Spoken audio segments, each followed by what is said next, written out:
What's the thing that scares you the most? Confined spaces and blood particles in the air, the dark, that coral thing that's been staring at me since I came in here. Kris, I'm scared to death.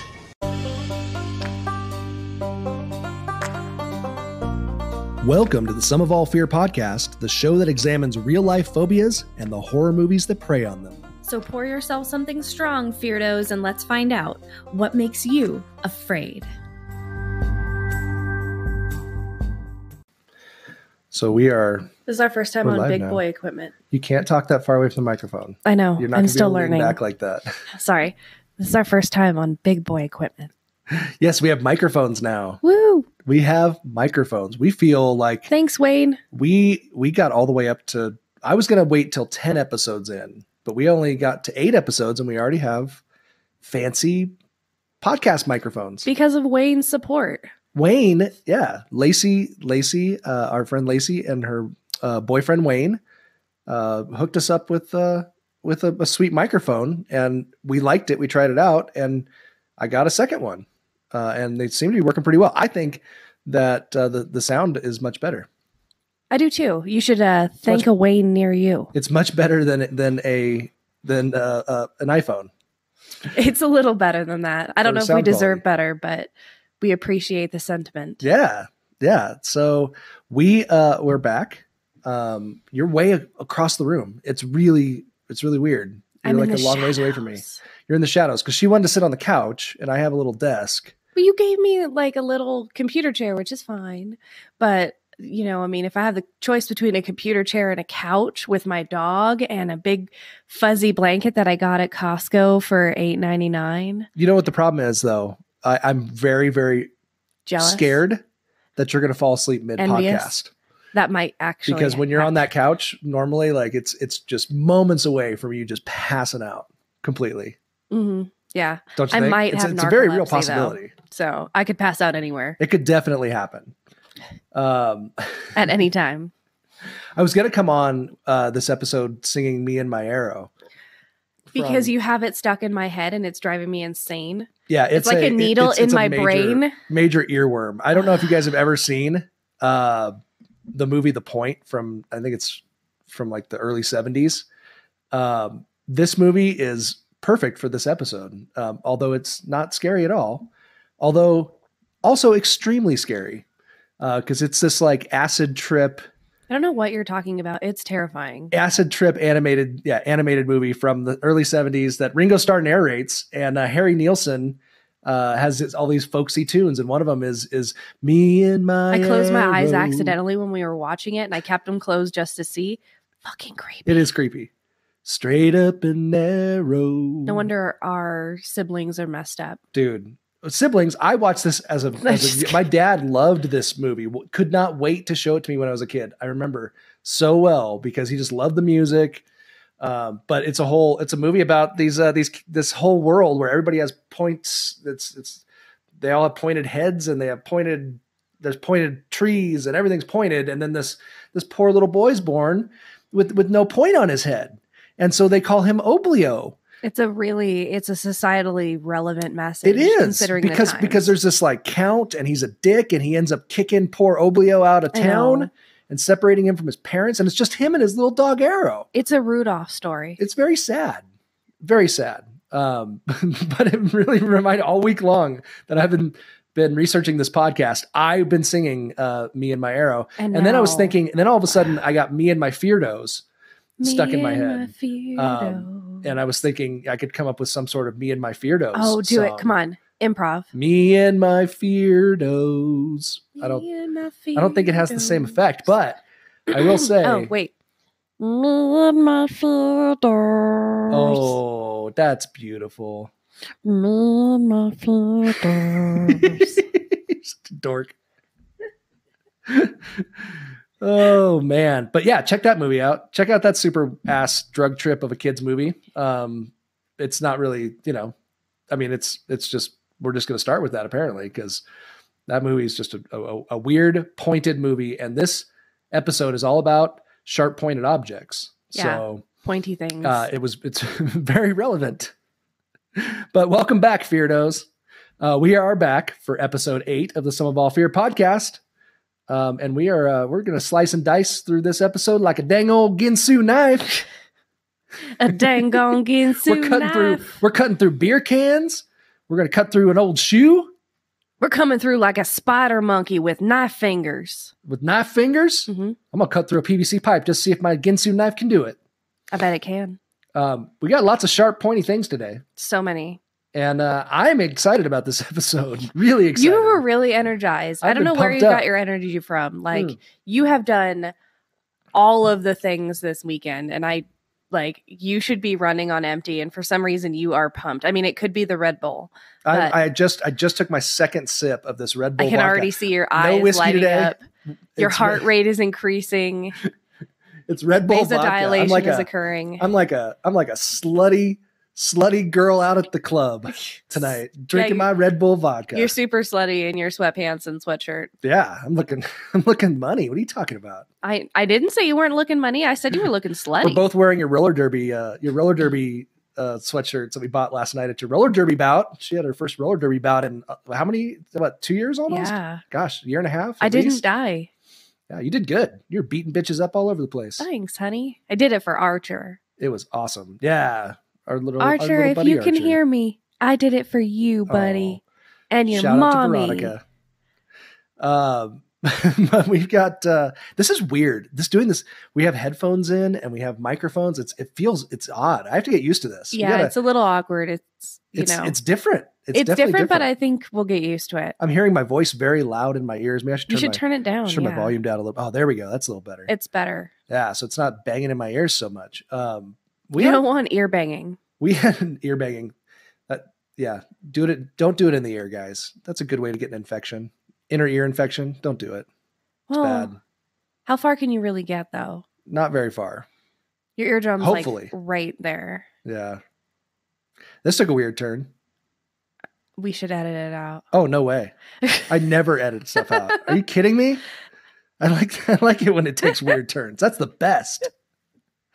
Forget you. You're a weird turn. But before we get too far along, remember to follow us on our social media sites. We have a Facebook page, the Sum of All Fear, just called Sum of All Fear Podcast, I think. We have a Twitter page at Sum of All Fear Pod, and we have an Instagram, which is also Sum of All Fear Pod, POD. So if you like us, we really, really, really would love for you to follow our social media, and we would also really appreciate it if you give us a rating and a review on your podcast sites. That would be really helpful. That moves everything forward, and then more people will listen to us and hear our random ramblings, which we really like it when you do. So do that. That'd be awesome. We had some shout outs we need to give out this week. Yes, we do.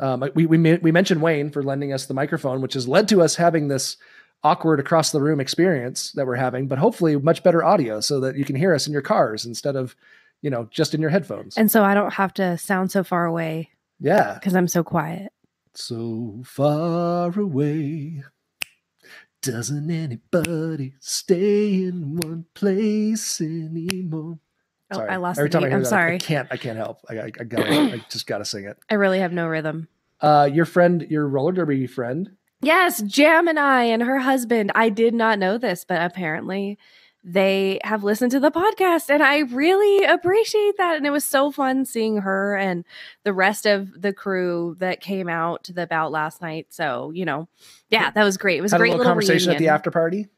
Yeah. No, it was so much fun. I love it. And then Leviathan, I believe. Leviathan. See, I can't say that. Okay. Leviathan overheard us talking, and she was like, wait, you have a podcast? And I was That's a roller yeah. derby name, by the way. And so is Gemini, if you hadn't caught on yet. Obviously. That's not her real name. But that would be a really badass real name. That would be really badass for this fear, too. Ooh, yeah. Gemini. Yeah, like a pencil. Yes. That'd be awesome. I was trying to find a pencil scene. I didn't get a chance. I kept looking for I just didn't. I had so much other things going on with my research that I couldn't get the thing that I wanted, which was I really wanted to find a really good pencil scene where somebody gets killed with a pencil. Dude, the best pencil scene is from the Batman movie where the Joker slams the guy's head down on the pencil. I don't remember that, but that sounds terrible. Oh my gosh, we have to post it to the page because he goes into basically like a room of bad guys and he's propositioning them and the bad guys don't take him seriously. So he balances a pencil magically on, I think it was like a cooking table or something. They're in a restaurant back end. And he goes tough like this. It's magic. And then he slams the guy's head next to him and it goes right through his head. So yeah, that's your scene. I like it. There you go. I need to find that and we will post it. Wow. If you had asked, I could have told. That is awesome. Our friend Vida was listening this week. She sent me a really nice message. Oh, she actually Vida. listened. She said she finally got through an entire episode because she said she starts them and then gets busy and never gets through them. So she's got through a whole episode and she sent some very nice comments. Oh, thanks, Vida, she's for one listening. of our bestest friends.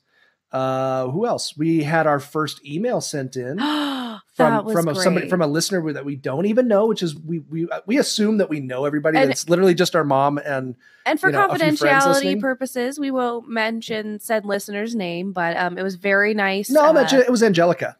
Oh yeah, she's awesome. She sent us a cool. Why not? I mean, nobody knows her. She doesn't have their last name's not on here. But I don't know. The therapist in me is like, confidentiality. No, she told us something that was very intimate unless we get her written permission. All right. Well, we'll call her Cindy then. Oh wait, is it too late now? Because I already gave her a real name. It might be a smidge too late. Oh well. She was suffering from a really interesting phobia. And she wanted us to cover it because I thought it was really fascinating. She was suffering from automatonophobia. Which is the fear of statues, which is really interesting. I kind of looked into it a little bit, but I want to do some more research before, really getting back to her on kind of the information that I've assimilated. Yeah. But from what I found so far, I think it's the fear of anything that is statuesque. So not just statues, like mannequins. Right. Yeah. All that kind of stuff. Yeah, I've got some great movies for that one. Right. Oh my gosh. Wait. I keep thinking of the first episode of, I think, was it Doctor Who that we watched? Where the mannequins come alive in the back room and they start chasing him? Oh, maybe. I'm pretty sure. That would have been a while ago. That's possible. I need to ask Mahler. Mahler will know. Yeah. So really interesting. And that was really cool. And so if you're listening and you have if you have an interesting phobia that we would love to hear about it. We would love to. Yeah, we'd love to chat send us an email at someofallfearpodcast@gmail.com. And we would love to hear your story. And we would share it on the air if you're okay with that. Or if Drew wants to. Or if I just decide I'm just going to mention it anyway and throw it out there. And she's going to the Statue of Liberty soon. I know. Which is crazy. Like that seems like the place you would not want to go if you have a fear of statues, because that's like the statue. Yeah, and I think one of my biggest questions was, how do you think it's going to feel to be inside of a statue? Yeah, is that a weird deal?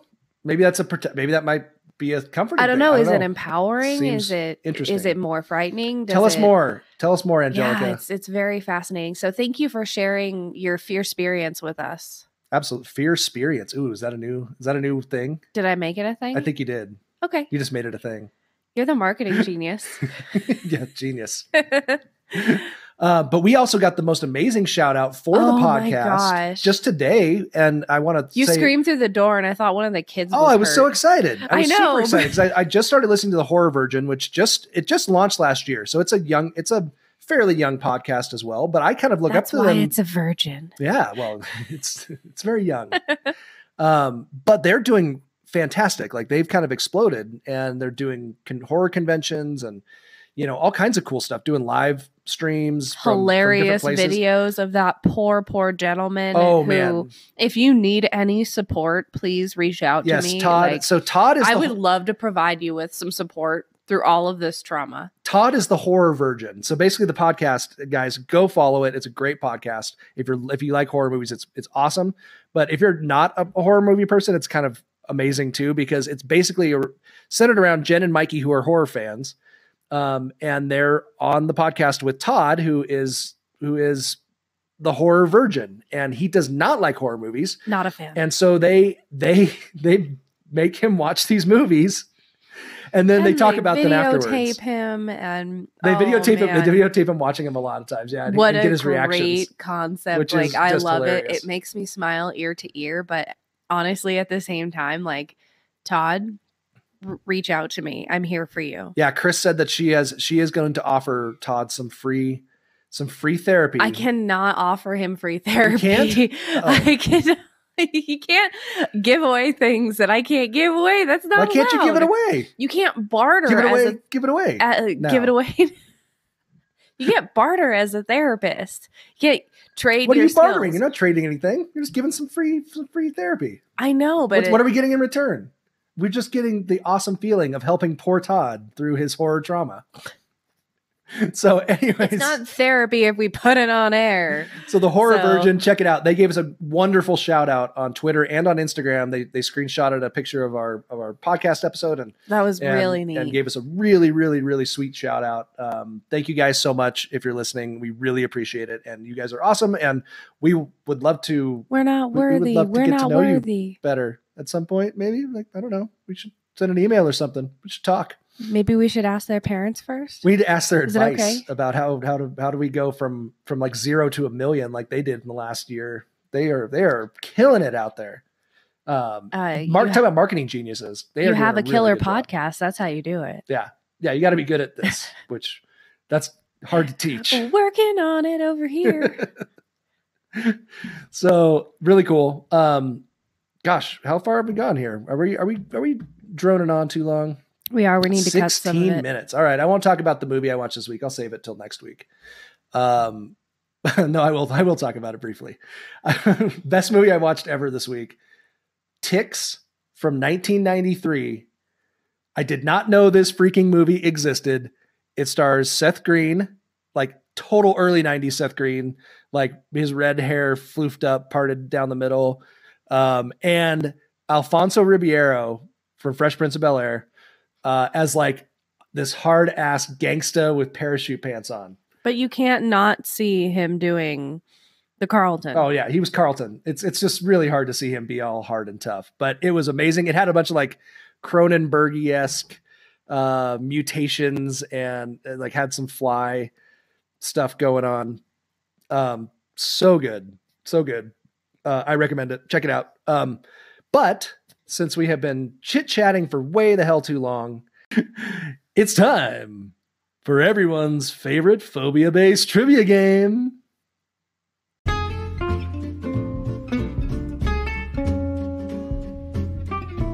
What the fear? You say it now. What the fear? There you go. Okay, you have to say it like that. All right, it's time to figure out how I'm going to be horribly humiliated. Phobia style. Phobia style. Are you ready for what the fear? Are you ready? No, I'm never ready. Well, okay. I'm clearly not ever prepared properly for this game show. Well, in order to just be of some more assistance, I actually added some hints in. So you'll actually get a hint with each phobia. What? Yeah. Well, I mentioned that last week that you probably should do that. I did, because you said it was getting boring hole-ish. I thought it was, I was getting boring hold because I didn't have any answers that were correct or even close to being correct, which is probably the funny part. Is that you were it's probably the best part of the entire game. Way off. Whatever. All right. So are you ready to try this? I am ready. Okay. As I will ever be. I'm going to give you handicaps, so don't disappoint me. All right. I need a lot of strokes on this one. That's a golf term. A lot of strokes. Yeah. I need some extra strokes on this hole. On this boring hole. On this boring hole. That kind of worked. You need extra strokes. I love it. Good Golfers job. The 4 golfers that are listening will understand that. Woo. All right. Go for it. Okay. And I haven't played golf for like 5 years. Why am I throwing out a golf reference? That's so random. Somewhere from the recesses of your mind, it just got brought up and went into pun land. Weird. All right. Let's play some What's the Fear? All right. Your first fear is Jurassicophobia. Oh, come on. That's got to be an easy one, right? Jurassicophobia. That's got to be an easy one, right? Am I going to get this one right? I should get this one right. I don't know. You might. Would you like the hint? I don't know that I shouldn't need a hint on this one, right? I should be able to just get it. I don't know. Now I'm scared, so I should probably get the hint. What's the hint? Okay, so your hint is people who fear this may have shopped at Toys R Us. Oh, this is not what I thought it was. And this is not fair. It's not the fear of dinosaurs, clearly. Because you should have asked for the spelling. It was absolutely the fear of dinosaurs. You should have asked for the spelling. So it's not spelled Jurassic? No. Phobia? Okay, so it's not the fear of dinosaurs. Nope. I fucking hate this game. Can you spell it for me? You're truly bad at it. All right, spell it for me. Come on. Give me something here. I feel like you get too confident in your guess and then you forget like the simple question. Like, wait a minute. Sounded like an obvious one. I mean, if you heard Jurassicophobia, you'd be like, oh man, the fear of like Jurassic, like the Jurassic period. I don't know. Make dinosaurs. Sure. All right, spell it for me. Come on. Okay, so GERASCO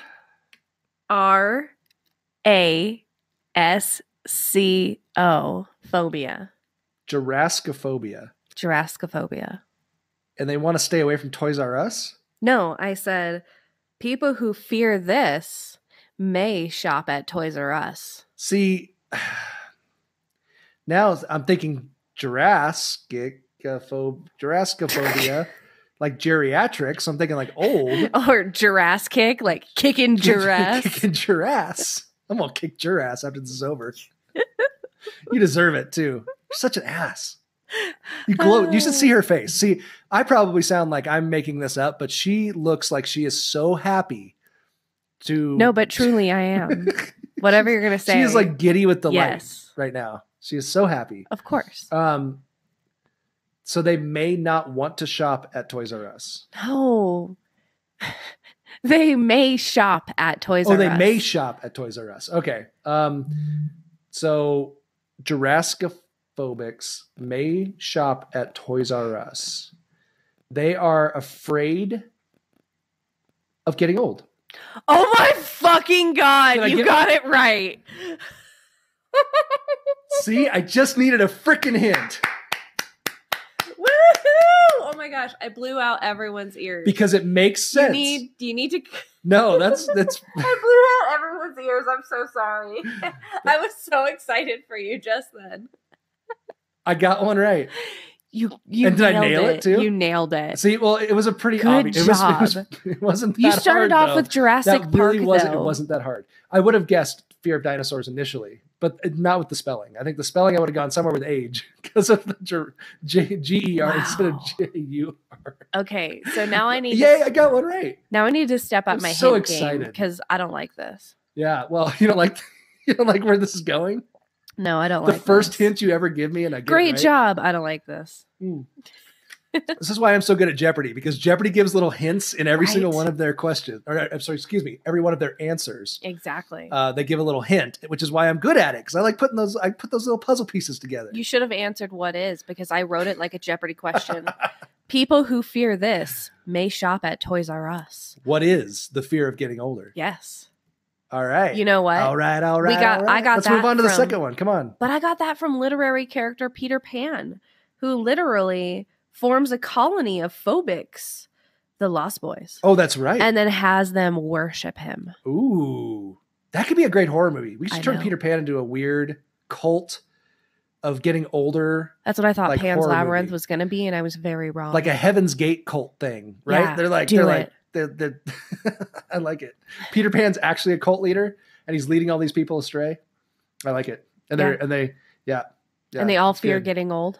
Yeah. Tinkerbell's hot though. That came up this week somehow. I don't remember what it was. Someone was at Disneyland. Again, How I Met Your Mother. Gosh, we really watch that no. show way too much in the as the background noise. I think we fall asleep to it and then we rewatch it in our sleep. Yeah, because she redid Barney's apartment to look like Tinkerbell's vagina. And then that led to me saying something about Tinkerbell's vagina and Tinkerbell Cutting being edge hot. comedy, people. Let's go on to our next What the Fear. Okay. Man, word. if you get this I next. am one for one, baby. I'm batting 1,000 right now. Man, I don't like this. Okay. The dealer doesn't like to lose. They never do. Ready? Okay. Your second one is Aichmophobia. I'm guessing you pronounced that improperly. Aichmophobia. Arach? Aichmophobia. Not a rock. ARACHIBUTURO phobia. Good Lord. Arachiophobia. Arachibutorophobia. Arachibutorophobia. Can't even pronounce it. How am I supposed to define it? What's really funny is when I tell you what it is, it sounds like what it is. Can you give me a hint? Yes. Are you not going to give me hints anymore because I got the first one right? No, I'm apprehensive. You better get better. You better give more not as good a hints next time. Okay. Right? Okay, your hint. Charles Schultz famed this fear in his comic strip. Aichmophobia. Oh, let's see. The fear of a rock. It was later used by novelist Peter Odell in a spy novel called The Dead Man's Handle, if that helps. Oh. Oh man, I got all kinds of things going through my brain now. I'm like, does this have something to do with Snoopy flying his little Good. I'm very That's excellent. my plan. Excellent. He's struggling again. He's back where I want him. You're such an asshole. Too many hints makes his brain crazy. Is it the fear of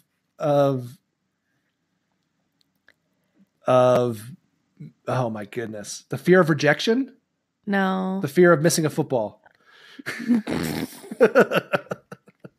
Oh my gosh, I wish I had thought of that. Wow. All right, I missed that one. So Mr. Ed would have gotten this fear. Wait, the horse? Yeah. Horse is a horse, of course. Do you remember how they made Mr. Ed talk? No. They put peanut butter on the roof of his mouth. Oh, and he was trying to get it off? Yeah. Ha! This is the fear That's good. of having peanut butter stuck to the roof of your mouth. Oh, wow. I love that. What a great fun fact. Boom. That is fantastic. That is a wonderful fun fact. And I will proudly get that one wrong because you're never gonna get that one right. But doesn't it sound like if you got peanut butter stuck to the roof of your mouth? Well, the way you pronounced it. And you were trying to say something like, Aichmophobia. Sounds like you have, like when you have braces. I'm okay with getting bread that one stuck wrong. in your braces. I'm good with that one. I really appreciated that Mr. Ed fun fact. That really made my day. Good. I did a lot of research. I'm trying to get away from celebrities. It's like Nick at Night over here. And tie in some other new fun pop culture references. I like it. Expanding horizons. All right. So I'm 1 for 2. Let's go for the third one. All right. Are you ready for this one? I am ready. This one is fun. I had fun with this, and I almost want to call into A Way with Words about this word. You keep bringing up A Way with Words. If you haven't listened to A Way with Words, it's a really fun NPR podcast that talks about the origins of words and cultural words, which I think is really interesting, like different regions and where they develop and how they influence those words. It's super nerdy. It's awesome. And I love it. And our kids like it, actually. Our kids love it because we play it on road trips. Because they're nerds too. Yeah, Yay, little for nerds. All right. Continue. Okay. Aichmophobia. Aichmophobia. Can you spell it for me, please? AIBOH phobia. Aichmophobia. Aichmophobia. That is the fear of You're not even going to get your hint? Oh, wait, I forgot. I'm so used to just failing immediately and being rejected. That's that learned helplessness that I've bred into you. Yeah. Conditioned. I am conditioned. You're just lying there like a dog that's given up on an electrical grid.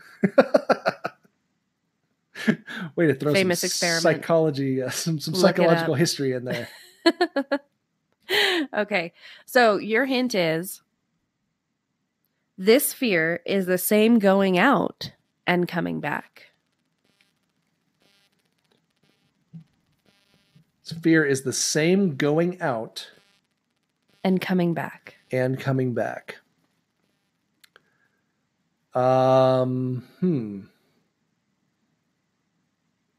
an odd one. Oh, the fear of boomerangs. No, the fear of the Doppler effect. But that's a wonderful guess. I almost I didn't even think about that being an impact of that hint, but yeah. So it's not the fear of boomerangs. It's not the fear of boomerangs. Speaking of boomerangs, I do want to bring up another Australian thing.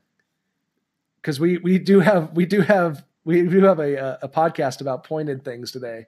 And you said we have to bring up Crocodile Dundee's "That's not a knife." You mean that's a knife? This is a knife. This famous quote. That's I can't. What am I? A monkey? Am I supposed to quote on cue? Anyways, we'll bring it up. I guess we'll bring up that quote later, since I failed already at your cue. All right. So, what is this phobia? Oh, are we at that point yet? Yes. You gave me my hint, right? I did, and you guessed Doppler effect and boomerangs. Yeah, no, neither. Okay, so this. Wow, that was awkward. That got awkward quick. This. That's not a knife. This is a knife. Yes. Thank you. I couldn't remember the quote. I think that's the quote. Isn't that it? I'm pretty sure that's it. That's not a knife. This is a knife. This is a knife. I hope you're not listening in Australia. I hope there's nobody. You failed me and the Australian people. And Crocodile and Dundee. All 5 listeners. Yeah. And what was that guy's name? Paul McGinnis? Hashtag or something like that? sorry, Crocodile Dundee. All right. So what is this phobia? We are babbling today, man. Aichmophobia is... I think it's this new microphones. We're really excited about these. We are. Sorry, go ahead. We like playing with them. It's like the sounds of our own voices in our headphones. So this is the fear of palindromes. And what's really interesting about this is that the fear of palindrome is a palindrome. So the fear of palindrome? No. Oh, I'm like trying to do that sentence in my head. I'm like, wait a minute, I don't think that's a palindrome. Aichmophobia, AIBOHPHOBIA, backwards, AIBOHPHOBIA. What dickheads? Yeah, right. What freaking person in the mental health field thought that would just be fucking hilarious? I don't know that anybody in the mental health field necessarily creates these names. Somebody's got to create them, right? Some asshole was like, ooh, I got this one. This'll really piss him off. This'll really piss him off. Stick my finger right up his bum. Oh, now I'm on to... So you went from boomerangs to that's not a knife. To Crocodile Dundee, to what's that guy? The crocodile hunter. No, was that his name? No, the dude who died with the stingray. What was that guy? Steve Irwin. Yeah. Was he the crocodile hunter? Was that who he was? I don't know. I don't remember. All right. We have been doing, this is the longest What the Fear I think we've ever had. Might have been our longest intro we've ever had. And I really want to get into this episode because it is freaking great. Because as a horror movie fan, you cannot get better than this phobia. So let's break into our phobia for today, which is Ike. Nope, not Ike. I screwed it up already. Aichmophobia, which is the fear of sharp or pointed things. Mm-hmm. Hey, Kris. Hey, Drew. Have you ever thought about starting your own podcast? Why, yes, I have. when we were trying to get this podcast off the ground, we had a lot of questions. Like, how do I record an episode? How do I get my show into all the apps people like to listen to? How do we make money podcasting? The answer to every one of these questions is really simple. Anchor. Anchor is a one-stop shop for recording, hosting, and distributing your podcast. And best of all, it's 100% free and ridiculously easy to use. And now, Anchor can match you with great sponsors who want to advertise on your podcast. That means you can get paid to podcast right away. In fact, that's what I'm doing right now just by reading this ad. Right now? Right now. Right now. Right now. Right now? That means if you want to get a podcast going and make money doing it, go to anchor.fm/start. Join me and Kris and the diverse community of podcasters already using Anchor. That's anchor.fm/start. We can't wait to hear your podcast.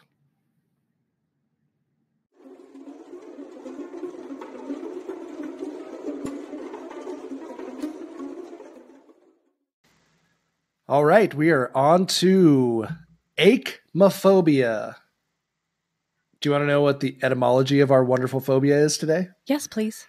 It comes from the Greek. Surprise, surprise. Aichme. Aichma? Aichme. I believe it's Aichme. Which means spear. Oh. Or spear point. Which makes sense, right? Yeah, it's pretty relevant. Because, people that have this phobia ain't too fond of spear points.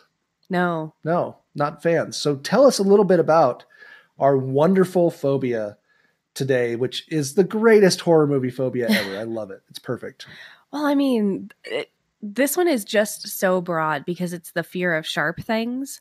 So it can literally be generalized to like sharp edges, umbrella points, pointed fingers, fingernails, paper clips, thumbtacks, clothes hangers, corners of like tables. Like if you have this phobia and it's really severe, think about how debilitating that could be to your everyday life. I'm literally looking at a wall behind you of pictures that are all in frames. Every one of them has 4 incredibly sharp pointed edges of them on them. So I'm just thinking, if you looked around the room, you can see points on every table corner. Right.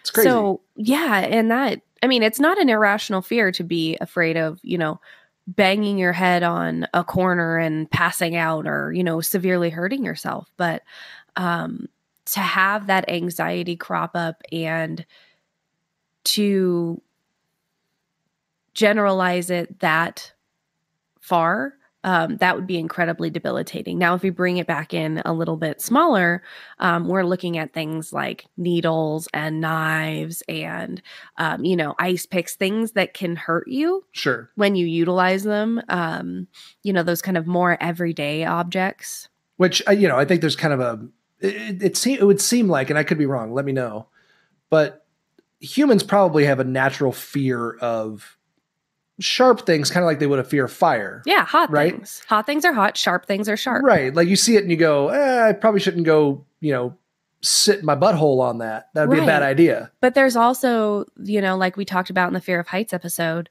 the folks that kind of feel almost drawn to run their finger across something a blade sharp, or to jump from a height, that call of the darkness. The call of the Do you remember when Hank in our kitchen was doing the dishes and he pulled out the chopping blade for the chopping machine and he walked over to us and he said, "Is this sharp?"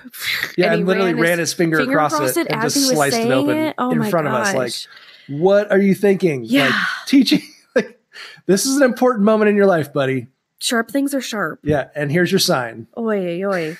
But that's part of this fear too. There's this fear of, what if I faint when I'm holding a knife? What if I have anxiety and the knife slips and I cut myself severely? What if I, what's the other example I was thinking of? Something I was just thinking about? Sorry, what if I lose control and I just start stabbing myself? Is that really a thing? Yeah. It's the same thing as that call of the void, like from heights. It's that like, what if I just did this? What if I just sliced my arm open? Do you think people with this fear would have a really rough time in winter places? Like we're in Reno, Nevada, so we have a pretty solid winter here. Like especially this year. Fuck. Damn it. I hope it stops snowing like sometime. February buried. It has been snowing like nonstop for quite a while. But do you think they have a problem with like icicles? Like around, because like literally everything is covered in icicles right now. Like it's been cold as shit. Because I mean, icicles also cause a number of deaths. So that fear of dying from a pointed object gets related to everything pointy, So pencils, like we were talking about earlier, with the Joker slamming somebody's face down on a pencil, that all of that is plausible. And when it's plausible, our anxiety can kind of latch onto it and really feed off of it. And our brain can take us to some really gnarly places. Do people with this phobia tend to have a specific object phobia, or do they have it as a broad phobia, or is it all over the board? It's a range, just kind of like the other ones, like how I'm afraid of heights if I'm up on a ladder, but if you take me on a roller coaster in an airplane, I'm cool. It's weird. So there might be some people who have like a fear of just pencils, but there might be people who literally fear every type of pointed or sharp object, or most types of pointed objects. So they feel like they have to cover the edges of pointed objects in order to feel safe around them. Well, we were talking about how interesting it is as parents. When you have kids, you almost immediately become kind of hyper aware. Yeah, aichmophobic because you see all the potential places for your child as they're growing up to nail their head on literally everything up until about age 3. And even now, like even at this point, our kids are 11 and 7 years old. Oh, and if they're wrestling around in like the living room or anything like that, you'll hit your head on the corner of the fireplace. You guys are going to split your head open. We're going to be in the emergency room. Like you just have that fear. You'll shoot your eye out. Yeah, exactly. You'll shoot your eye out. You'll poke your eye out with that stupid corner of the table that you're about ready to fall into because you're wrestling your brother. Well, think about another category of this fear, which is kind of the subgenre of the fear of knives. So think about the impact of having a fear of knives when you're cooking, right? So what would be your first instinct if you're needing to cook something and you have a fear of knives? What kind of a knife would you use in order to cut something? Well, you'd probably use a butter knife. A really dull one, right? As dull as you can get. But yeah, a butter knife would probably be the... What's really ironic about that is that you're more likely to injure yourself trying to cut with a butter knife. With a dull knife. With a dull knife Sure. than you are with a very sharp knife. Sure. So some of this fear can be, kind of calmed by learning how to properly use the tools that one is afraid of. So taking a class in proper knife handling, or a cooking class where they show you how to handle things properly and to hold your hands properly so that you are less likely to cut yourself.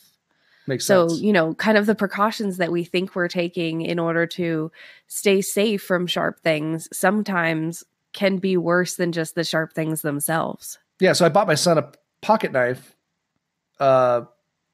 Well, he'd gotten a small pocket knife when he was younger, but when he turned 11 this year, I bought him a nice Swiss Army knife. And, when you're that age, you have anything that you can use a knife for, you immediately go for the knife, right? To go to try to do it. Yeah. And he was trying to cut open some sort of packaging. And I literally was watching him from across the room do it. And he stuck the knife into the plastic around this packaging or whatever it was. And the knife's pointed back at him as he's ripping it back towards himself. And I'm going, I have taught you that is a bad idea.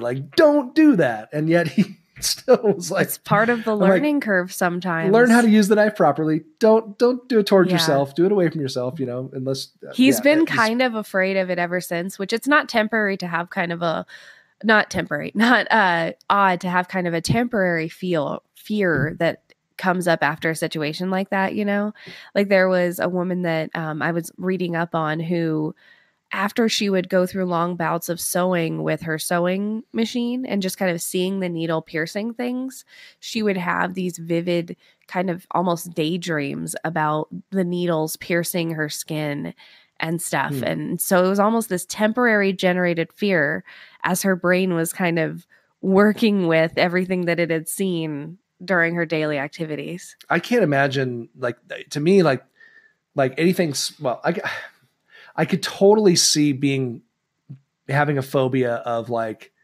needles. Like, we're not even talking medical really here, because that's a separate phobia. I mean, it does kind of cross over. It crosses over. You know, needles like hypodermic type needles, but Scalpels. typically, well, yeah, there's a specific phobia for just being afraid of hypodermic type needles or medical needles, right? But this one kind of crosses into that. So it can kind of go all over the place. But you also have like pins, needles. I was reading about somebody who's afraid of safety pins. Yeah. I was reading something about somebody who was afraid of splinters, which will come up. Oh my, I'm kind of super paranoid of splinters too. Like, they won't touch anything wooden. So there's actually a combination. It's like xylophobia or something, but it's like the fear of anything wooden. Right. And some of that comes from like a offshoot of like being afraid of splinters. But you can actually get splinters from things like hair. Did you know that? Yeah. Oh, yeah. You can get a hair splinter. Oh, I've had it before. Yeah. That's awful. Yeah. I've had little pieces of hair stuck in my skin before. It hurts. Oh, it's sharp horrible. Ones. But so to me, like it's really interesting how broad this is. And it's great for horror movies because, you know, like, how could you get a better phobia for horror stuff than sharp stuff? I mean, we're talking slashers all the way around, right? I mean, it's going to be great. I won't switch into movies yet, because I know we have more fun things to talk about with the phobia, but I'm so excited. There's a power behind sharpness that makes it almost irresistible. Yeah, you know? Absolutely. Like yeah. We'll dig into that. We'll dig into the movie stuff a little bit more. But so did you find any case studies at all? Or was there anybody that you found that had this phobia, and how they dealt with it, or because it would seem like it would be like the cooking thing, very debilitating, right? I mean, if you can't chop anything up, you're going to be eating freaking Hungry Man dinners every night, because, you know, or can't you really have cook any fresh somebody vegetables that does it for you, you know, kind of like how you cut up the can't chicken all afford for personal me. chefs. All right. You cut up the chicken for me so that I don't have to touch it. So they gotta marry somebody to do all the cutting for them. Or, you know, you just have a friend. But no, I couldn't actually find any case studies. And I'm wondering if there is anybody out there in, you know, podcast land that knows somebody or maybe experiences this themselves. It was really difficult to find any information on it. And one article that I read said that could be because it's related to the fear of needles so closely that it tends to kind of get generalized with that. Sure. And it's hard to study the fear of needles because people who fear needles often don't go seek treatment anywhere that there's needles. Well, yeah, doctors would not be their favorite people, I'm sure. Yeah, you're not going to see a whole lot of those patients, so you're not going to know that they're there. Sure. So this one's kind of a little bit more of a mystery to me. I mean, I understand the psychology behind the fear. I mean, it's, you know, sharp things are sharp. They can hurt me.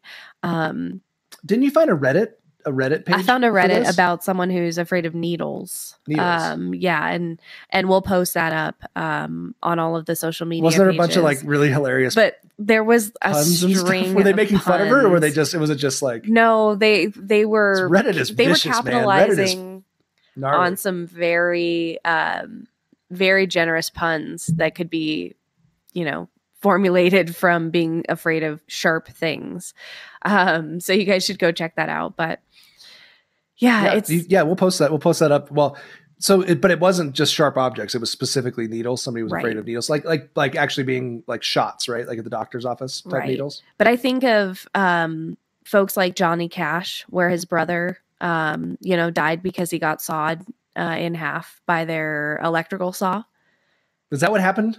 I don't know. Get sawed in half. I don't remember. Not in half, but like his stomach got cut. I think he got sawed in half in the parody that what's his name did.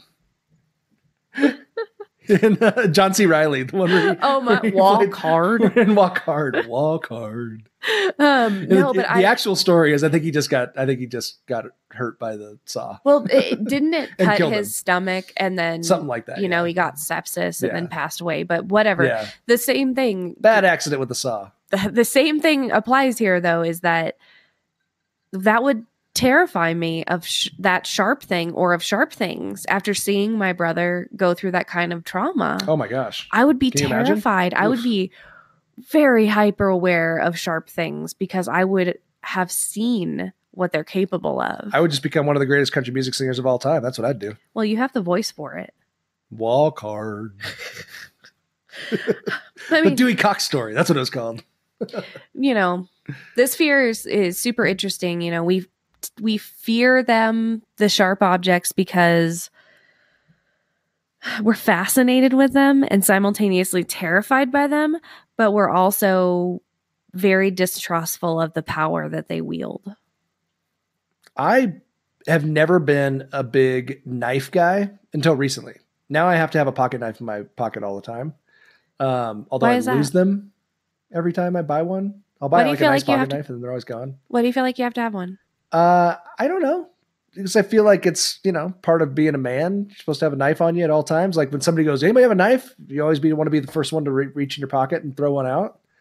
So for you, it's more being a man thing. But for someone with this kind of a fear, that knife represents a lot of vulnerability to injury. A lot of the flashes that folks that experience this see include things like accidentally gutting themselves.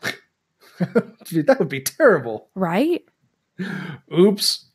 Just accidentally gutted myself. Imagine if every time you saw, a broken glass, say the table out back broke and there's these huge shards of glass and you know what that glass is capable of. Oof.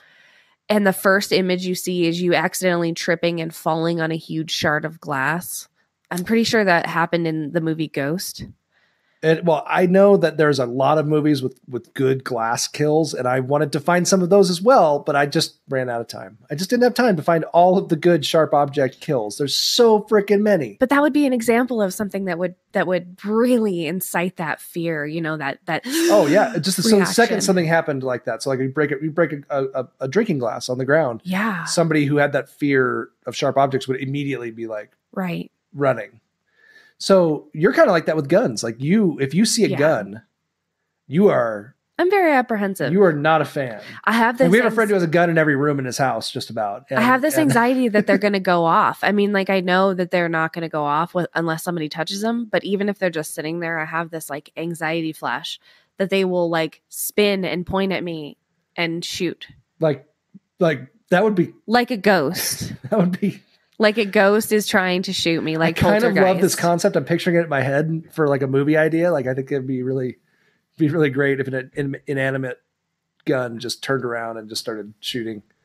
That would be terrifying. Horrible. Yeah, that seems like that would really scare you. But like think about other ways that this could apply. Like if you're out in nature and you see a broken tree branch. And you think about, riding your bike and your bike flips into that broken tree branch and impales you. There's so much potential out in the world for injury that this fear could be all around you. Yeah. So if do you just look a little closer, do you everything wants to kill you. Everything wants to kill you and everyone wants to kill you, which is really the basis for a lot of our most baddest assest movies of all time. Baddest ass movies. Baddest ass. Some of our most kick-ass movies of all time. So I think we should transition to movies because let's do this. Because this You're so excited. You are jumping out of your seat. I'm not jumping. I'm standing very still next to my microphone. No, I see you jumping. My legs are moving. He's I'm very lying. excited. I shake my legs when I get excited. Yeah, I don't know how you do that. My legs are exhausted. It makes me a little horny too sometimes. It fires me up. Not the slasher stuff, just the moving my legs back and forth. Oh. It's like a rhythmic movement. I feel like it's a soothing mechanism. It's a soothing mechanism. For sure. You do it in the morning. So is masturbation. You do the this all comes together. This all flows into one another.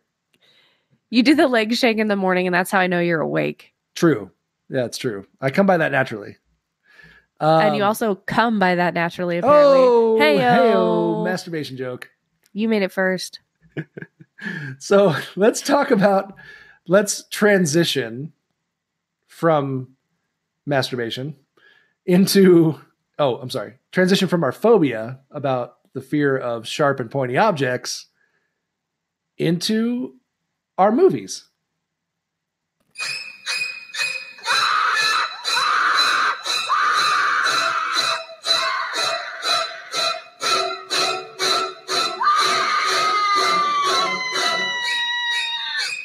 So Aichmophobia is the greatest phobia in the world for horror movies. I mean, how could you get a better fear than the fear of sharp objects? How did you narrow this one down? I didn't narrow it down. That's right, you did. We're going to talk about every movie ever.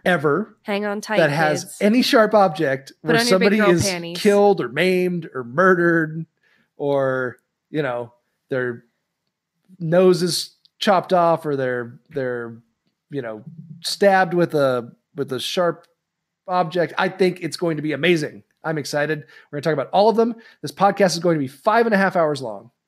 Woo! I think that Red Bull's getting to you. Does it give me wings? Red Bull! Tantrum! Tantrum!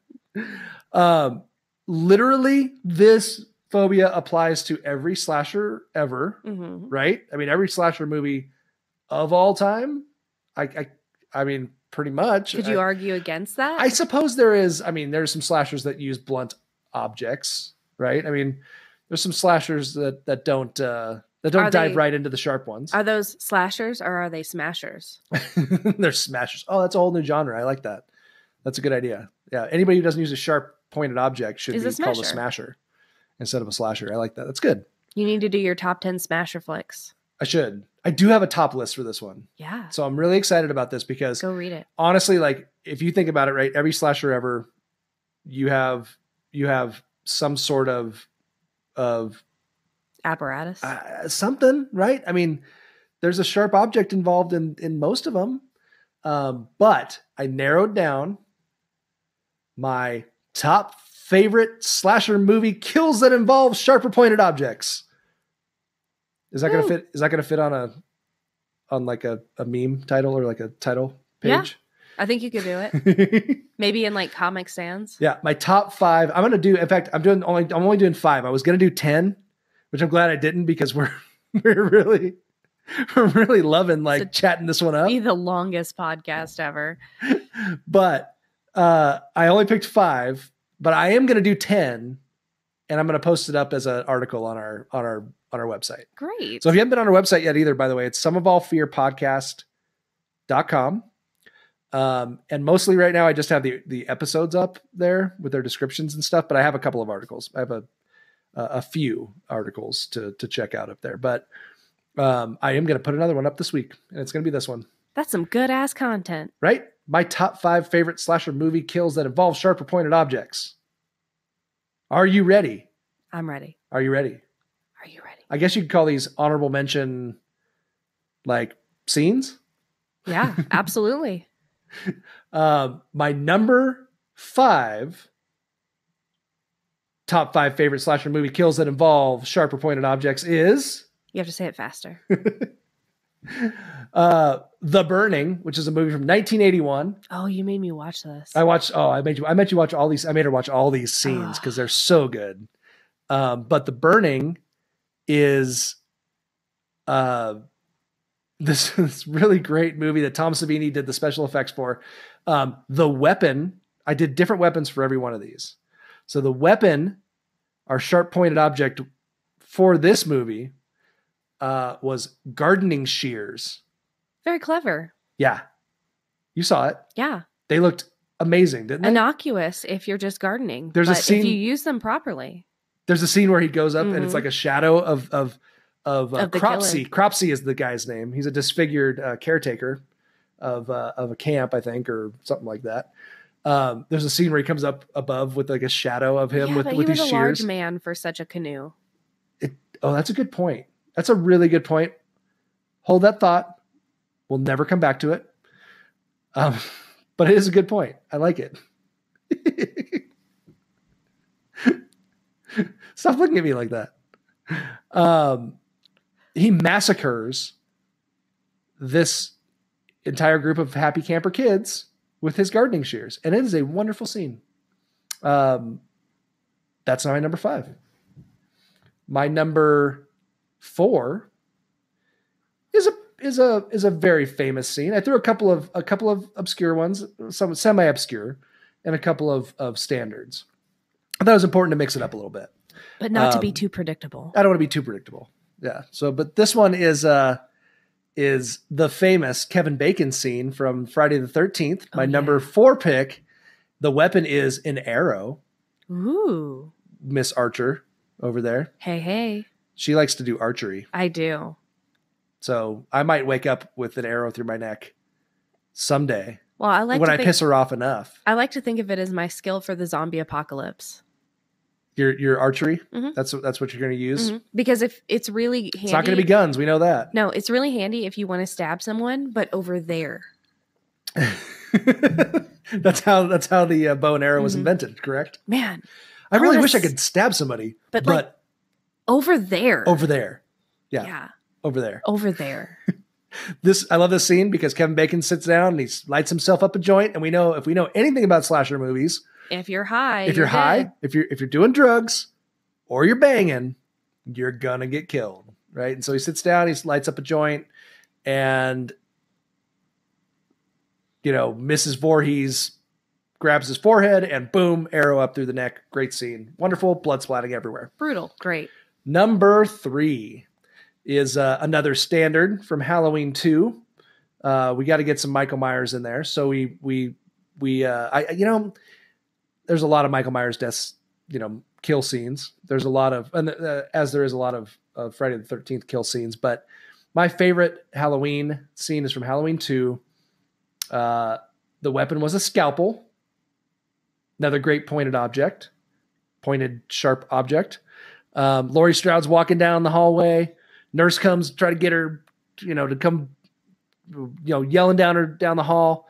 And Michael Myers appears behind the nurse and just sticks the scalpel right up into her spine, lifts her up in the air, feet dangling, and then we just see her shoes fall off, and just a really solid sharp object kill scene. Have you ever handled a medical grade scalpel? No, but I bet you they're really sharp. Terrifyingly sharp. Yeah. They cut through skin like butter. Yes. Do you remember Pet Sematary from last week? Yes. Yeah. Do you remember the scalpel into the Achilles tendon? Yes. It is my most frightening, terrible scene of all time. But it would actually do that if it did that to you. Like, scalpels are that sharp to the point where it might not hurt for a few minutes. Because it just goes in so smooth like butter. Because it's like butter. It's like a butter knife going into some hot butter. Yeah. And then your body registers it, and then it's like, as your Achilles goes coiling up into the back of your leg. Yeah. Ooh. Common injury for those after 30. Please stretch your Achilles before doing activities. Yes, we have made that a public service announcement multiple times now. Stretch. I want to fund the whatever color the ribbon is for the Achilles. Save the Achilles Foundation. I think we can make up our own ribbon because I'm pretty sure they don't have one. But we should make up one because maybe a white ribbon because it's like cartilage. Stretch your Achilles, guys. Yeah, you're not getting any younger. No. My number 2. Yeah. My number 2 pick. Gosh, this one was tough because I really could have made this one number 1 too. But pretty much every kill from Slumber Party Massacre 2.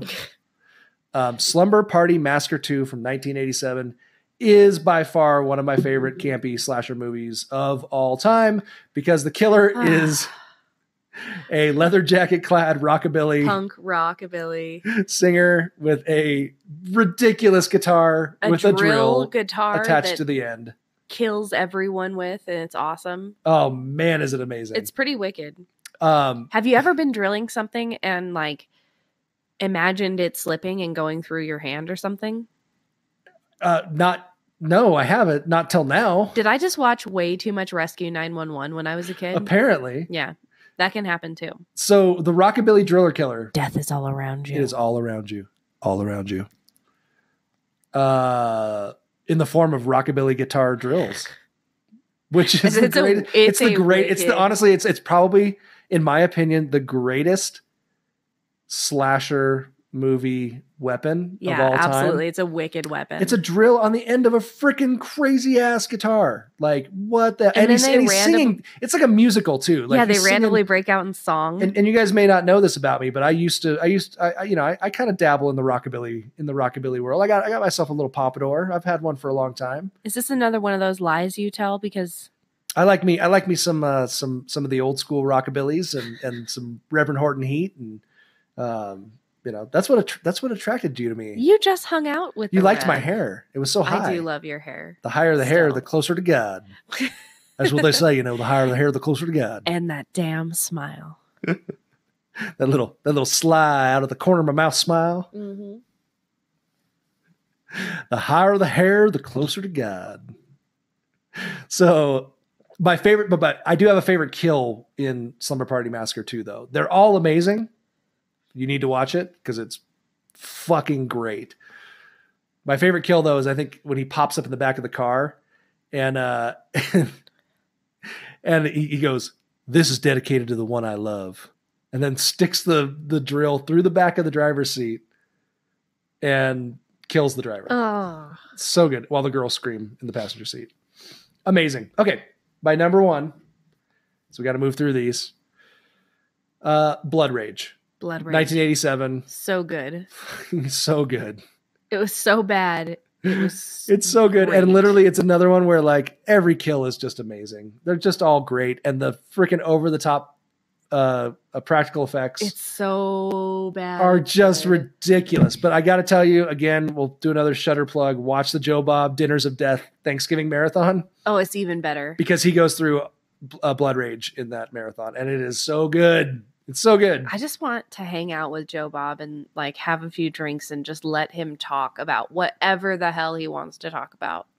He's my hero, I think, because you want to talk about a guy who just doesn't give a shit about what other people think of him, and he's so smart, and he also is really great about picking really great when it comes to picking the best bad movies. Like when he picks bad movies, he picks like the really good bad movies. Mm-hmm. And Blood Rage is one of the best bad movies. And the weapon in the scene that I like the most is the machete. There's a great hatchet scene where in the beginning with the boys, the 2 twin boys, and he hatchets some drive-in goer who's banging his girlfriend in the back of his seat of his car. Right in the head, which is a really great kill scene too. My favorite though is the machete where he goes out into the woods with the girl running away from him, and he's got the machete out, and he just hacks her, just slices her literally in half, and then her body just like wriggles there on the floor, and you see her body like just like still moving like in these 2 halves. I mean, it is just the best gory, epic, terrible scene of all time. So Blood Rage 1987, check it out. Great scenes of just sharp objects killing people. Sharp object lethality. Which honestly, like, you could literally go through like, I Know What You Did Last Summer and every single franchise, Candyman, you name it. And even Texas Chainsaw Massacre, which you puts him up on the hook, and Silent Night, Deadly Night we talked about the deer scene, Evil Dead. That all has Ash versus Evil Dead when she puts the fingernail right up to the eyeball. Oh my gosh, yes, that's perfect. That's great because you said the pointing of the finger, right? Yeah. Even the sharp fingers. And in Ash versus Evil Dead, when the neighbor, the creepy neighbor zombie lady turns into a deadite. Yep. Oh, perfect. Give me the willies. But that brings us to our honorable mention for today, which is the 2008 movie not a slasher. I did it on purpose because I did not want to just do slashers. The 2008 movie Splinter. I think I'm gonna like camping.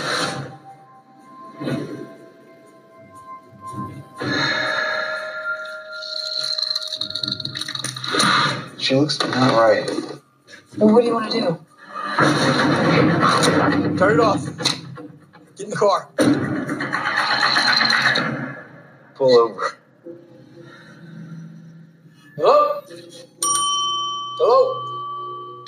Oh, sorry, I didn't.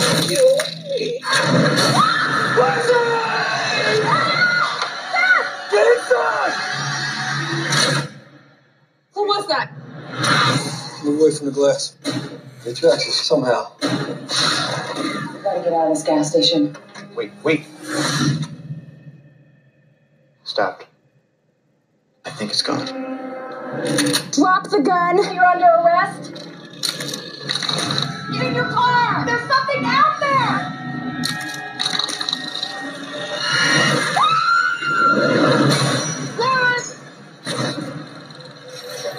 Watch the Splinter. I want to stick you. Yeah. It's gonna get in you. It's gonna kill it. You okay? Don't touch it.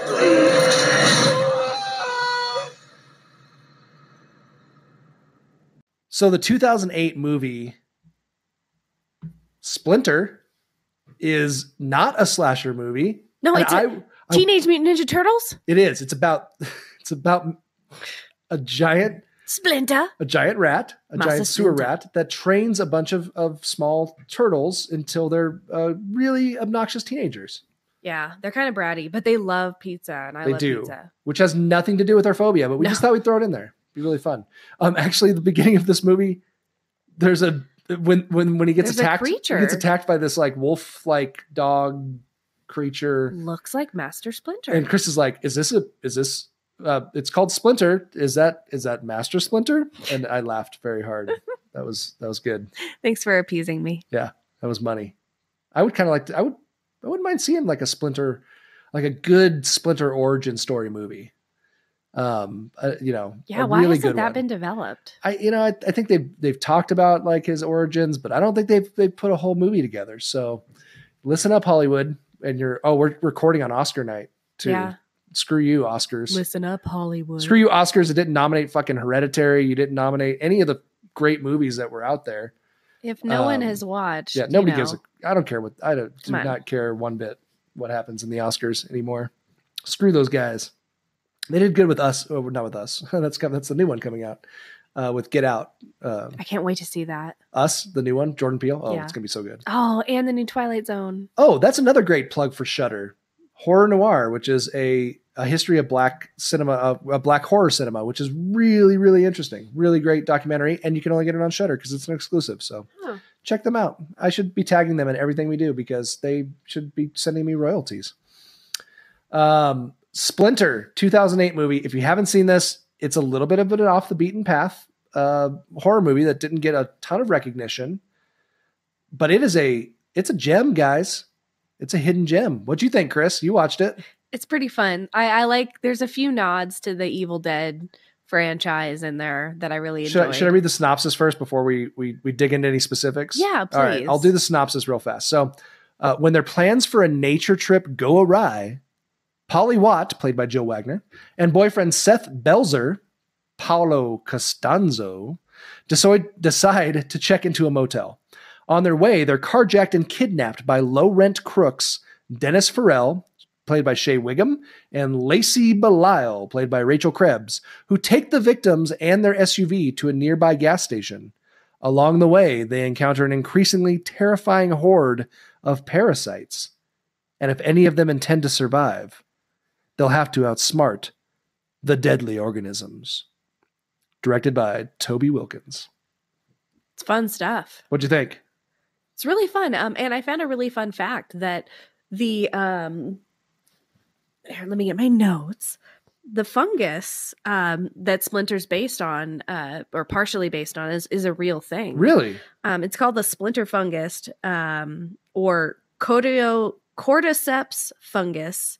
It infects ants and cicadas, and it turns them into zombified versions. Ooh, I love it. Do they get spikies on them? Like zombified puppets. Do they get spikies on them? No, it just kind of like infects their brain. Oh, well, so the reason I picked this movie, it came right to my head like immediately. And so I had to pick it because I really do love this movie. It's a really great little movie. But this fungus, this parasite that infects you and takes over your body, it's kind of a weird take on like a zombie type deal, but it's more the parasite just kind of kills you and then just takes over your shell, I guess, of your body, and it just twists it and turns it. And there's so much. There's a lot of compound fractures, which Kris is not a fan of. I have to close my eyes and think about what I know the sound mixers do in order to create those sounds for a movie, like snapping celery in half, or I have to do that, or else She's not a fan of compound fractures. That is a good way to it's so make bad. her crawl into a little ball and suck her thumb. No, I'm more likely to vomit. So, but this fungus, this parasite turns into it creates these sharp spines all over your body. They just come out of your skin. Yeah, it's really gross. And so, like in the beginning, there's a scene where the bad guy, the guy who kidnaps this couple, gets a splinter in his finger from one of these deals, and then eventually his finger gets fucked up. But it's super gnarly, and they show it up close, like the splinter going in, and everybody knows that feeling of a splinter. And basically it's saying that these parasites basically cover you in splinters, like all over your body. And then when they attack you, it just comes at you and gets the splinters into your skin, and then the splinters stick out like spikes, and yeah. So basically it ends up covering your body in these spikes and killing you. And then the parasite, whatever's going on with the parasite, takes over, which is where the Evil Dead hand thing comes in. Yeah, the hand gets chopped off, and then it starts chasing them around the inside of this gas station, which, by the way, is in Oklahoma. You can actually visit this gas station that it was filmed at. Oh, fun fact. I like that. Yeah. But the hand, now covered in spikes and zombified, starts chasing them around this gas station. And they come to find that by hiding in the refrigerator where all of the, drinks and stuff are in the gas station, the hand can't sense their warmth, their body heat. So it can't come at them and attack them. So it doesn't realize that they're there. It's kind of like a camouflage. And our main guy, the male of this couple that got kidnapped, who looks like Screech. He's like a scientist. It's funny, and you're like, I recognize that guy, and he was in what, Road Trip? Yeah, but he looks like he's Screech. In one of those like National Lampoon movies or something. Yeah, Screech look like, or Euro Trip Screech. Or something, or Screech. Yeah, he does kind of look like Screech. But I think he was in Road Trip, right? He was. Yeah, I knew he was in one of those cross. Yeah, those teen movies with college teen movies with a lot of boobs, and normally in Europe or something like that. So not a slasher. Great spiky little splinter things that go all over your body. I thought this was a pretty good honorable mention for this little phobia. That was a good choice. I liked it. It didn't have as many good, like spiky, sharp scenes that I wanted. I thought it had more than that, but I think just the appearance of these spiny little parasite deals all over bodies. Just think about how big that splinter was in his finger. Oh yeah. Have you ever gnarly. Seen or gotten a splinter that was really huge in your finger? Yeah. I've gotten that just like almost makes you pass out because there's so much of it, like right underneath your thumbnail, or your fingernail, getting a splinter right there so you can see it through your nail. Yeah. And this was a pretty low budget movie too. They didn't have a huge budget. It was pretty much all filmed in one set. I think, right? Why Mostly isn't there in a horror gas movie station. out there called Paper Cut? Yeah. Sometimes the smallest things are the worst. Paper cuts would be, if I had this, that would be a fear that I could understand big time. Mosquito bites. Oof. So Splinter, check it out. It's a great movie. We gave a quick synopsis of it. Definitely lots of little spiny, sharp objects. not a Some sort of slasher. mysterious fungus. I wanted to do a non-slasher movie, and so Splinter is a good one, and it's a really fun one to check out. A lot of people haven't seen it. Definitely worth a watch. Did you enjoy it? I did. It's a Except fun for one. all the compound fractures. Except for that. I had to look away. It got really gnarly. Ugh. All the arms bending the wrong way. I Not just good. can't do that. Don't do that to me anymore. So that's going to bring us to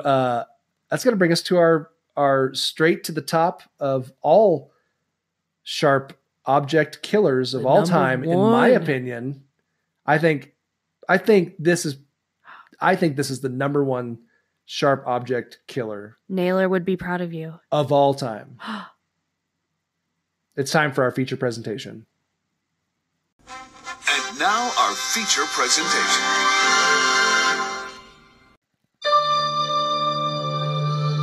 The kids of Elm Street don't know it yet, but something is coming to get them. There's something out there, isn't there?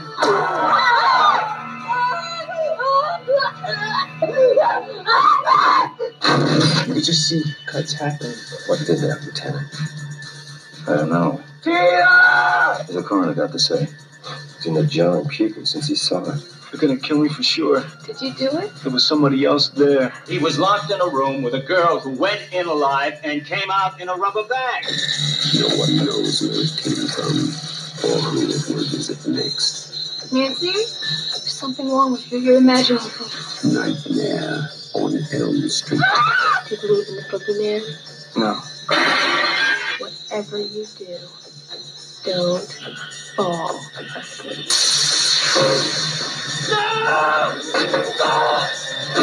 She's the only one who can stop it.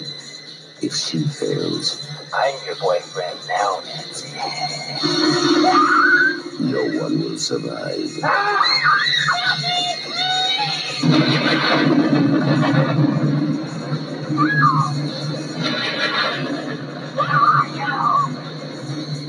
From Wes Craven, director of The Hills Have Eyes and Last House on the Left, a new masterpiece in fantasy terror, Nightmare on Elm Street.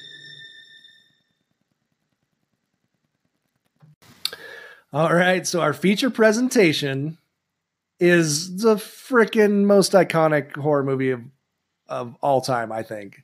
Oh, Naylor would be proud. I really, yeah, she would. Yeah, we have two friends. One is a big time Friday the 13th fan, and one is a big time Nightmare on Elm Street fan. And I have to say that Naylor is the Nightmare on Elm Street fan. Mahler is the Friday the 13th yes, fan. And Naylor is right. I'm sorry. Sorry, Mahler. Naylor's right. Freddy is the apex of all horror movie slasher characters. Well, certainly for someone who might be more fearful of sharp objects, he's not a character you want to encounter. No, he is not a character you want to encounter. And when I thought of this phobia, I thought, okay, we could go through Jason and all of Jason's wonderful kills, which we didn't even mention. We didn't even mention Jason. I really, or did we? Oh, we didn't, because we talked about what we did. We talked about Friday the 13th part 1. But we didn't talk about any of his wonderful kills. He has many of them. And I am a Jason fan, as I am a Michael Myers fan. But I'm sorry, folks. Fucking Freddy is the shit.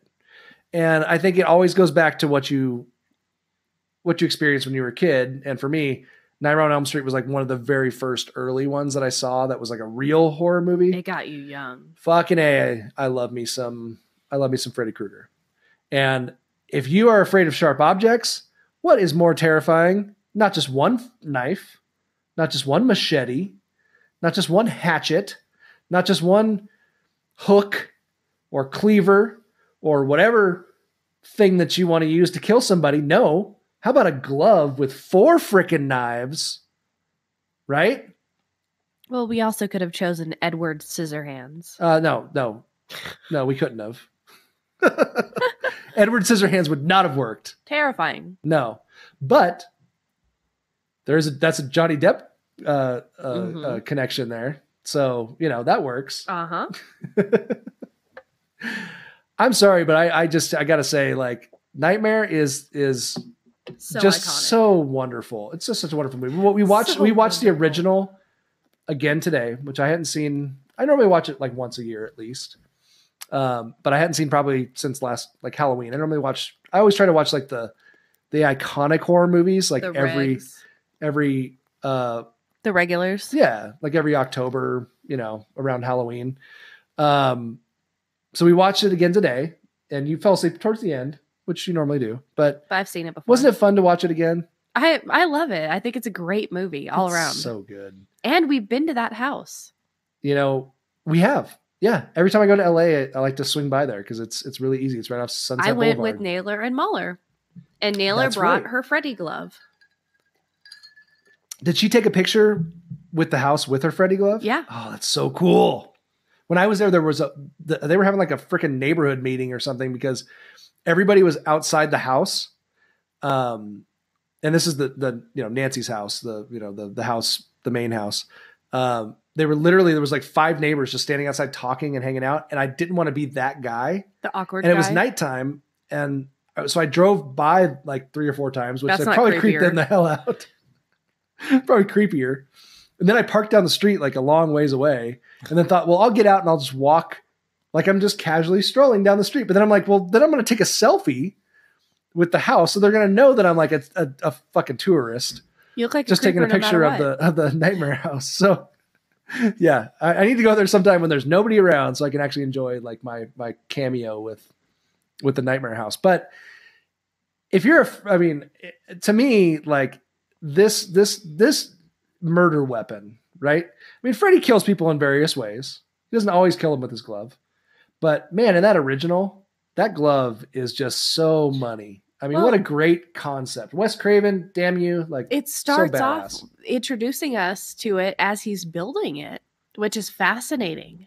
Yeah. You see it develop. In the very beginning, right? The first scene, you see him building his glove, right? He's building this murder weapon, which is so like such, I mean, we said iconic like 10 times, but there is no more iconic horror murder weapon than Freddy's glove, is there? I mean, Jason's machete, Michael Myers' knife. I mean, those are all very iconic, but those are also very generic kind of murder weapons.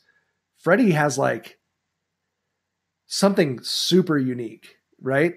Like that's what I always love about it. It's so unique and it's so creepy, and he's such a creepy character. When he wraps his hand around a wall and it's just the fingers. Oh, just coming out. So good. And like scraping on metal when he was scraping on metal. Makes your spine crawl. So I wanted to just focus on Nightmare 1. So that's why we watched it today. But as we were watching it and we were thinking about it, I was like, I'm not going to summarize this movie. Everybody's seen Nightmare 1. And if you haven't, like, what the hell are you doing listening to this podcast? Go listen to it right now before you listen to us ever again, because I'm ashamed of you. And you should go watch it right now. Right now. That's a bold Go do move. it. Stop it. Shaming people. Press stop. Go watch the movie and then come back. And then we can be friends again.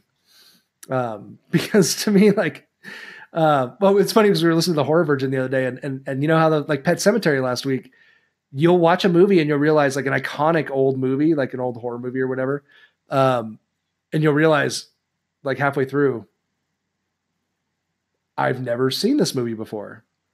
Even though you thought I've only seen bits and pieces, or I've only seen the TBS cut version. I was listening to the Horror Virgin episode where they were doing Poltergeist, and I think it was Mikey was like, I just realized I had never seen this movie before. And in my head, I'm like, how in the hell do you love horror movies and you've never seen Poltergeist? But that's how I feel about Nightmare on Elm Street.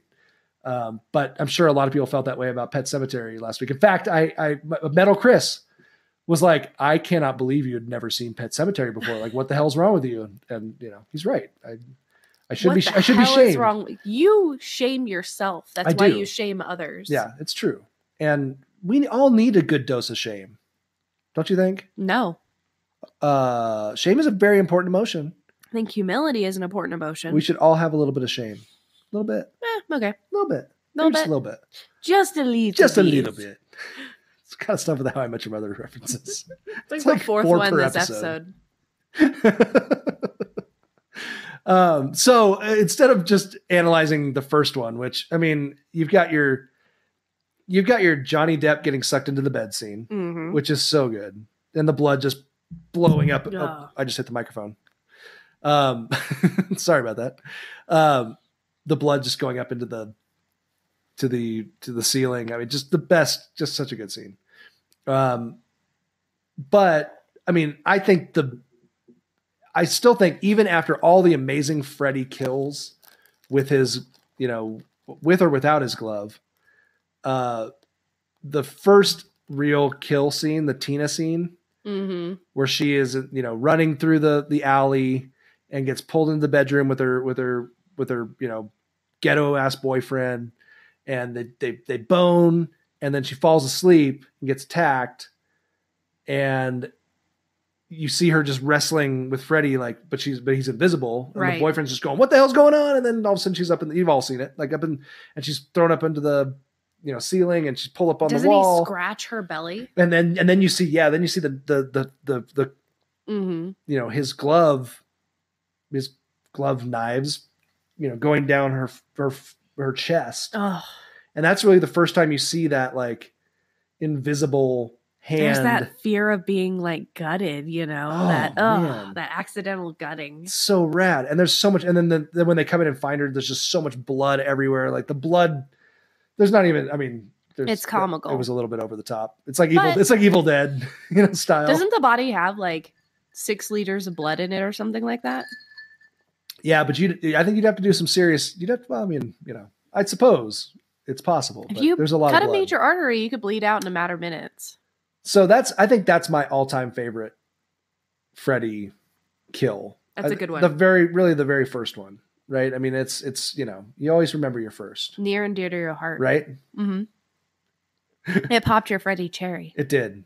It popped my Freddy cherry. It made me no longer a horror virgin.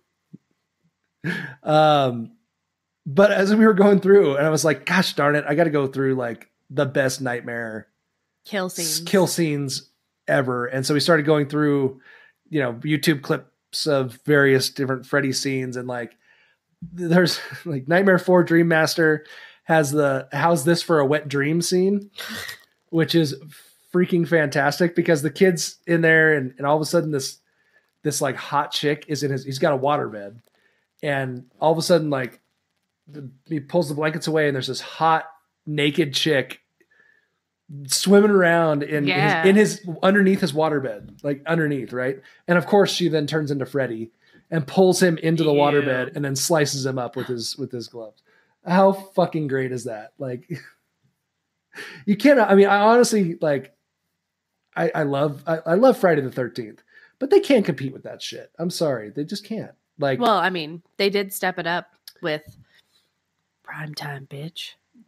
Oh, Freddy? Mm-hmm. They did, which that's a epic one too. I got to take a picture next to a mock-up of that TV down at Slashback Video in Hollywood. Mm-hmm. That was at the what was that museum? Why can't I think of it? Mystic Museum, where they had the VHS collection at Slashback Video, which I think Ryan Turek from Shockwaves. He's one of the curators of that. Oh, that's neat. Him and his wife. Yeah, it's freaking badass. I think they take it around to conventions and stuff too, and set up a booth with it.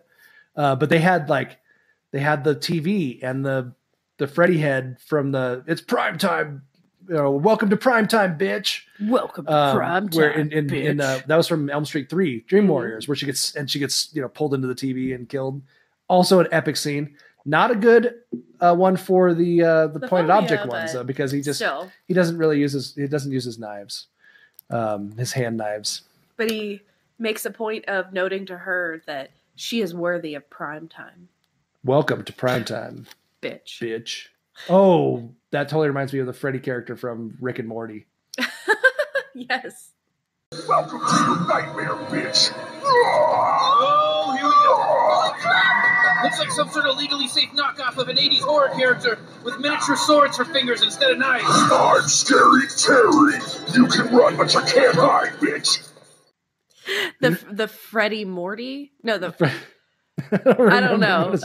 It's the Freddy in the alternate world. That's hilarious. Good job. ended bitch and every sentence was, and then it showed him growing up and he was all like bullied. It's so good. Oh, so good. But also you have Nightmare 5, Dream Child, where we have Bon Appetit, bitch. Where Freddy force feeds a chick basically her own stomach innards. Oh. Like she doesn't realize it, but then he's like force feeding her from her own stomach.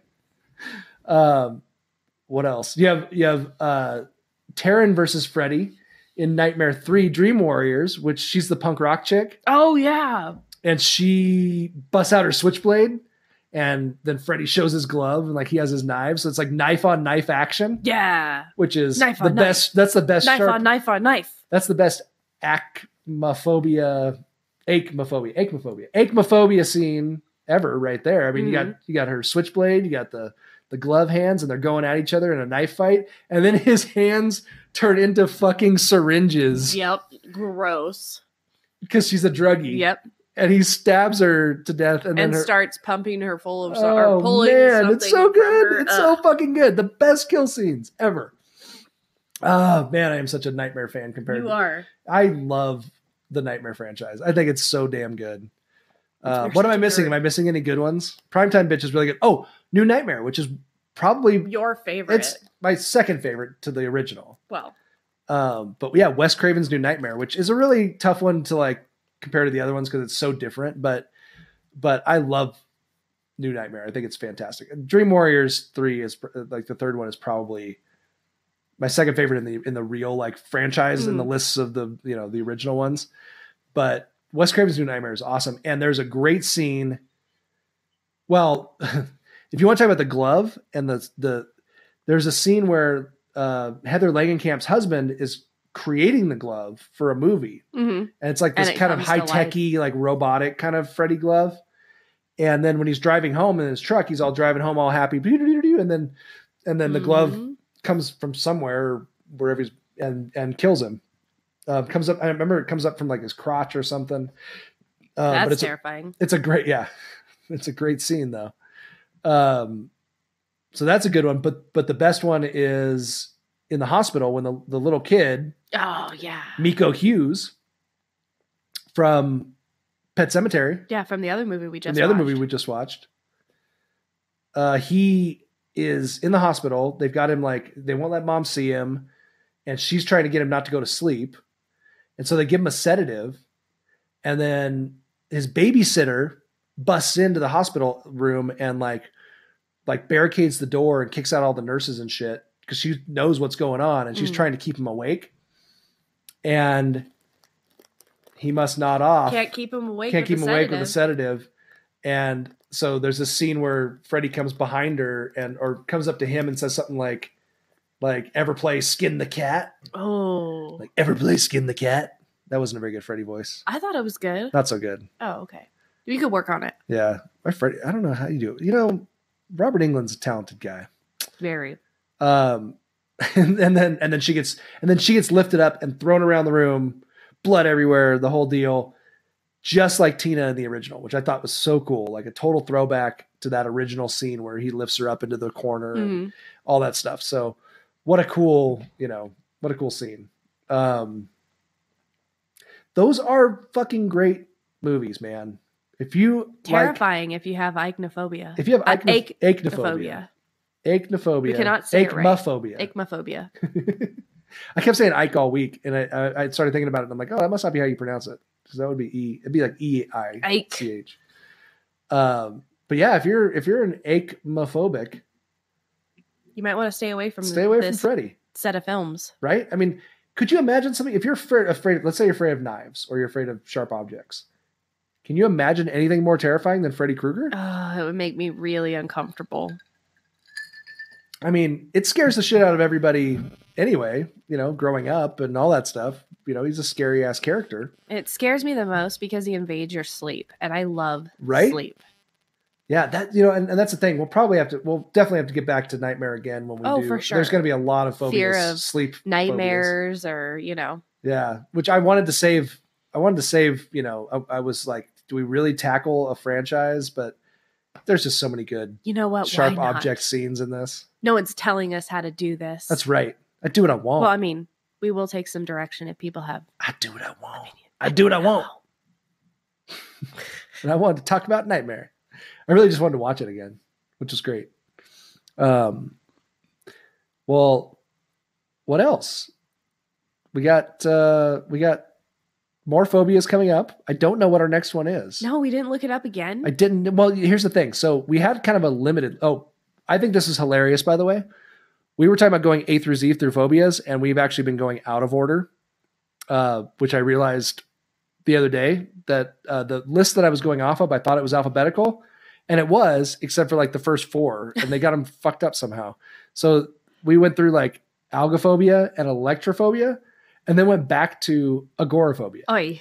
I don't know how that happened, but the list that I was going off of was completely not alphabetical properly. So we're not going completely alphabetical on that list. Oh, Well, yeah. we are now. We do what we want. We'll kick it back into gear. But I found a broader list that I think I'm gonna pick and choose from because it's got some really interesting phobias on it. So we'll play it by ear. Pay attention to our social media sites, and Drew will be posting up little teasers. Yeah, for I like next to tease episode. stuff. Yeah, I like you to do. tease. I'm a dirty little tease. You are. You're such a tease. This is getting weird. I think It's we're making getting everybody very uncomfortable. weird. The Feardos love it. I'm totally looking at her from across the room too. It's very. We're not breaking eye contact. No, there's a very locked gaze right now. It's very intimate. It's very strange. I don't know. Let's take this to the bedroom. Let's do it. Let's take this to the bedroom, and you should tell our audience something to close out this episode that they should do this week. What should they do? Okay, Feardos, stay afraid. Stay very afraid.